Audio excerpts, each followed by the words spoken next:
You'll never know how much I miss you. If I were the creature, I'd slit your throat right now. Oh, you love me. Just admit it. Oh, Oh. Lord. Welcome, everybody, to a brand new movie review where we talk about The Shape of Water. Long time coming. Jeez, man. When we first saw the trailer for this, we were, like, enthralled with this film. We were enthralled with it. We wanted to see it big time, and Then we find out it's a limited release, then we just got really pissed off. we got really pissed off. And not only did we get pissed off, but we're like, okay, I guess I'm just going to have to wait till Blu-ray and DVD to check this movie It's like out. 6-7 months down the road nowadays. Thankfully, guess what? We didn't have to wait. It finally came out in wider release, and we're finally checking it out. And where do you want to start, sir, with The Shape of Water? Well, I don't know. There's so much interesting stuff about this film. This is how long was it? About 2 hours? It's a 2+ hour movie, yeah. It did not feel, I'll be honest, it did not feel that long of a film. No, it did not feel that long of a film at all. It would just breezed by. You can tell when a movie is that good, the movie goes that quickly. Let's give a little bit of casting. Oh man, we've got Sally Hawkins, who plays Eliza. We have Richard Jenkins, who plays her roommate. More like neighbor. I guess. We got Doug Jones, who plays the creature. You have Michael Shannon, who plays the government official, who captured the creature. One of our fan favorites from our Stargate days. Stargate Atlantis, baby. David Hewlett. David Hewlett, a.k.a. Rodney McKay. Rodney McKay. And I don't know the name of the one scientist in this film, but I forget his name. You also have he's so familiar too. And Octavia Spencer. Oh yeah, she's always good. So we have a great cast here, and the movie is directed by Guillermo del Toro, and I am a huge fan of Guillermo del Toro. Oh, yeah. I've loved all of his stuff, whether it's Kronos or Mimic or Pan's Labyrinth, both of the Hellboy movies. He's fantastic. There's only 2 movies that I didn't really like of his. One is Pacific Rim. I didn't care Really? I thought you liked that. No, I didn't care for Pacific Rim. I just didn't think it felt like a Guillermo del Toro movie. It felt like just almost like a Transformers rip-off in some ways. Transformers / Godzilla type thing. I didn't think it fit him. And also, I liked Crimson Peak, but I didn't love Crimson Peak. And so I watched it. I thought and so I thought to myself, I really want a really great Guillermo del Toro movie that I can sink my teeth in. And so when I saw the trailer, I was like, okay, I'm on board. I want to check this out. Look at it this way. It's not that he had a hard time creating an amphibious creature. I mean, he had Abe Sapien from Hellboy, and and this creature does have some similarities, but it's more amphibian-like, more amphibious-like, more like animal-like. I would say too. You could say in a lot of ways, this could have been like a prototype or a pass or what do you call, not a prototype, but a newer version of what Abe Sapien could have been. True, maybe. I mean, the idea of this film is basically the fact that this deaf woman, Eliza, played by Sally Hawkins, she is has a average humdrum life. You know, I think this takes place in the emotions. This takes place in the 50s or 60s. Yes, it was during the Russian Cold War and all Cold War, space race, yes. That kind of thing. 50s, 60s. And the idea that essentially she works for this government facility, but she's not a government official. No, she's just a cleaner. Yeah, the maintenance. And basically, her and Octavia Spencer work together, and she just, she has a routine. She wakes up, she makes dinner, she does certain stuff. She does certain things we won't say. And trust me, the first 5 minutes of the movie, you'd be like, oh, they already went there? Yeah, like, whoa. She does a lot of those things. She cleans, she goes back home, starts the routine all over again. I mean, one of the things I like is they really capture the essence of that time and era. Absolutely. It's, it feels very much that era of clothing styles, the way people talked, the cars, everything like that. Yes. Actually felt like you were back in those days, which was not. It's still kind of a questionable time because you felt like you were back in the day. It worked. Oh yeah, it did. And what I like about the plot is it's a simple plot. The fact that the government official ends up bringing in this creature, and the idea that they want to study this creature, and that the Russians also want this too, but Eliza ends up creating a friendship with the creature. Getting curious about it and trying to understand it. And then she ends up wanting to... I mean, it's in the trailer. She wants to try to release it and, escape with it. And she, in the movie, she kind of feels like a kindred spirit to this creature. Yeah. There's a point in the movie where she's talking to her neighbor and she's saying, how am I less and how am I no more different than he is, and etc. etc. Yeah, it is kind of one of those things. I mean, I liked this movie. I liked the concept of the movie a lot, and to me it just was a really interesting sort of film to watch because there was some surprises in it. You didn't expect certain things. And I have to get this point out right now. The creature design, oh my god. Yes, it was great. The creature design, it had almost like a little bit of a snake type quality, or like a lizard when it, remember in Jurassic Park with that one lizard where when it kind of comes out and flies out like that. It had that. I will say this much though, I give a lot of credit to Doug Jones, and Doug Jones of course played Abe Sapien, but he's also done so much other stuff. He ended up playing a lot of roles in Pan's Labyrinth, like for instance the creature with the eyes on his hands. He's done so much type of creature type movies. He's used to it by now. Of course, how to get the sense of the mystery of the type of character he plays. He does. He's great at these roles. Well, the Bye Bye Man aside, but Bye Bye Man. The Bye Bye Man aside, but I mean that wasn't his fault. But he's a great actor who can embody this really well, and he does a fantastic job with it. I thought Sally Hawkins did an amazing job with this movie as well, really playing, as you said, a tough role in somebody who really doesn't talk, so it's all conveyed through sign language. You don't get almost any words out of her in this movie other than a little sequence later in the film, which is just basically saying like, wow, she really pulled off playing a mute person. I mean, her character's not deaf, she's just mute. She can't talk. Yeah. And you notice there is a kind of a foreshadowing /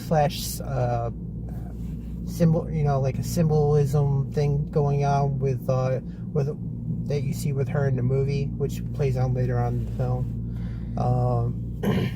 I mean, almost I can't really even think of a flaw in this movie. This movie was that good for me. I won't say any flaw or anything. What this movie reminded me is, it reminded me, first of all, Guillermo del Toro loves monster movies, creature movies, monsters. He loves the monsters being sympathetic because it's almost the monsters get the blame. Oh, the monster's the bad guy, blah blah blah. Well, it's almost like, us humans are actually the bad guys, and in fact it is the truth in this case. And I thought he did it really brilliantly. It also is an ode to an era of classic movies that really aren't made anymore. Yeah. It kind of reminds me a little, the way we're talking about this kind of has elements of a movie that we watched a while back when they were doing the creature feature, the redoing it all, was Dracula Untold. Was Dracula Untold, but what would you think the comparisons are? Just the fact that it's sympathetic, or? Well, he has to actually become a monster to become the savior, and in this one, the monster is actually the good guy. you know? Yeah, I mean, this movie is better than Dracula Untold, though. Yeah, I'll give it that, but, I mean, you can see where I'm going. Oh, I can see where you're going with it. I mean, I will say this much. I think the movie is well shot. It's well directed. The music is great in it. Really old-time classic music of the era, even before then. Because and you even get the hints of the whole double agent Russian stuff, you know. Of back Russian in the day. spies. You also have that. I loved... of course, talking about the other acting, I think Richard Jenkins is really good in the movie too. Oh, I loved him in this movie. He was just great. I mean, I won't spoil what the character is in this movie, but basically, he's something you wouldn't expect of that era. At least, you know, not maybe hidden and all that. What was I forget what the actor's name? Shannon. Michael Shannon. Michael Shannon's character. Michael Shannon is great. You know, he was a hoot in this movie. I love Michael Shannon, man. And, you know, sometimes roles fit in better than others, but this role really fit Michael Shannon really well. He played this really sort of, not a nice guy, but somebody who's trying to justify what he's doing. And he seemed like reading those positive thinking books, and he's a very positive. He's positive thinking in the way of almost creepiness, really. I know, and there's just like one scene with the main character Eliza, where he's just like not expect him to go there with her. I'm like, he's getting really, really creepy at that point. Yeah, there's like a lot of creepiness with Michael Shannon. It works really, really well. But he's one of those odd, like, actors or anything? One of those odd. I'm talking the character itself. The character is like one of those odd, unexpected government workers where it's just like, this guy. How did this guy get this position? He's just that kind of weirdness. He's just that kind of weirdness. He must be very good at his job, and he is, and that's why he ended up, you know, getting the results, and people respect him for some reason. I mean, let me ask you this. Now, at the Golden Globes this year, Guillermo del Toro won for Best Director for The Shape of Water. Now, going into the Oscars, whenever that hits... If this doesn't get at least a nomination, I would be surprised. I mean, there's a lot of great movies that are out there, a lot of movies that ended up getting a lot of buzz, whether it's The Post, or whether it's 3 Billboards Outside of Missouri, or a lot of other movies. I mean, do you think this movie, at least for somebody like Guillermo del Toro, deserves the love of getting an award at least? It should get at least one award for, like, at least, I forget what you said the main actress' name was. Sally Hawkins. She should at least get an award for Best Actress for this. I mean, either that or Doug Jones. Pretty much anybody on this cast did it less than... There's almost nobody that did less than a perfect job for the role that they had. For me... Look, as I said before, I love Guillermo del Toro, and I feel that he's way overdue for getting a nomination and for at least winning, because I feel like if you look at this guy's previous work, it's so well done, it's so artistic and creative, and the problem, I don't put a lot of stock in awards, because I think awards, especially the Oscars, they're a little biased. And I feel like there's a lot of movies out there that deserve a lot more love than some of the movies that do get the love from these award shows. I think that really concludes to, like, what actor is getting nominated for whatever. It's like, oh, he's the top thing right now, or she's the top thing right now. They're gonna get the award. That I don't agree with it, and I think it's gems like these are the ones that get underrated. Gems like these are really the ones that I look at and say, you know what? Okay, maybe, you know, you might have given the award to such and such, but to me, it doesn't. That movie is not going to last. Something like this, I think, is going to last for decades and decades to come. That's something I think. This movie, to me, is like a combination of Creature from the Black Lagoon combined with, like, Splash. Creature from the Black Lagoon, you can definitely see, you know, certain aspects of, you know, old-time classic love stories. It just mixes really well, and it's one of those movies that I think that, you know, it's not getting a lot of hype as what is what a lot of other movies sort of getting nowadays. Like Star Wars or Marvel. Or Marvel stuff. But I think it should get a lot of love. I think regardless, it should definitely get a lot of love. And this is one of those movies that, like other good movies like this, they just fall through the cracks. They fall through the cracks. Thankfully, look, we got to see it in the theater. I'm glad we did. I mean, if it wasn't for this guy right here, I would have been mostly a sci-fi action. I never would have opened my mind to a movie like this. Yes, but what's great about this is that, look, there's a place for the action movies, there's a place for the sci-fi movies, but you know what? There's also a place for these really nice suspense thriller suspense combos. sort of, such a sort of, it's hard to classify a movie like this.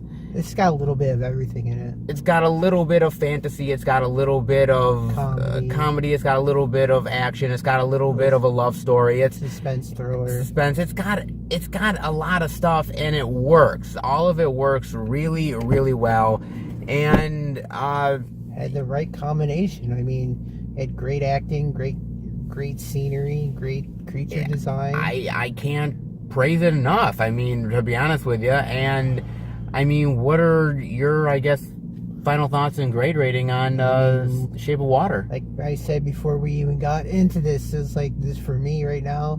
This is a rare thing I'll ever say. This is already a buy for me. It's already a buy, no matter DVD, Blu-ray, 4K, whatever. I mean, even if I don't get it sometime this year and it comes out in the world cheaper, I will buy it no matter what. Okay.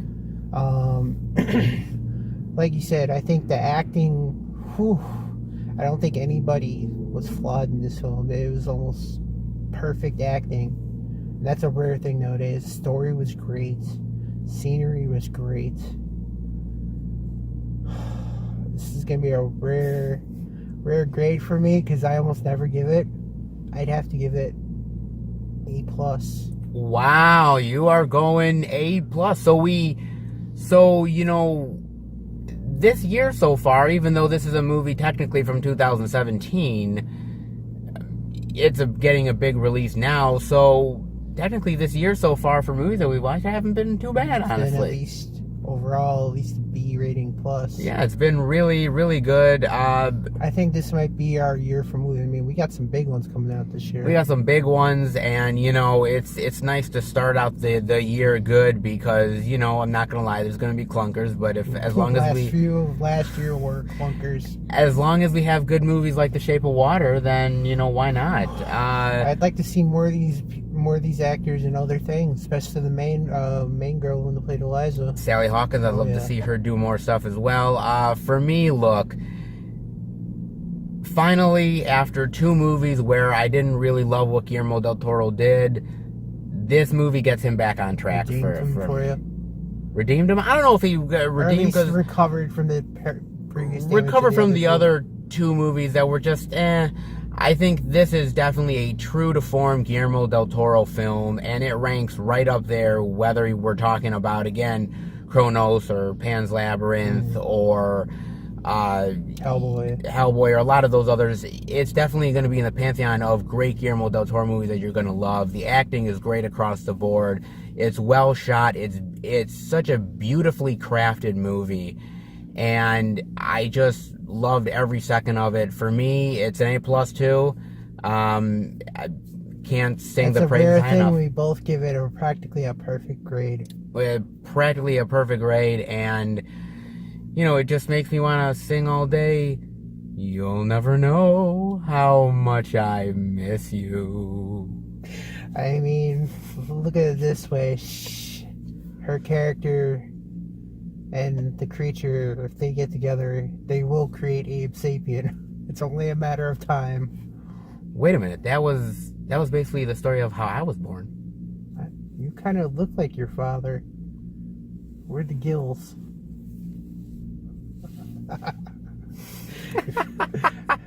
If you start attacking like a snake, then I'm getting out of here.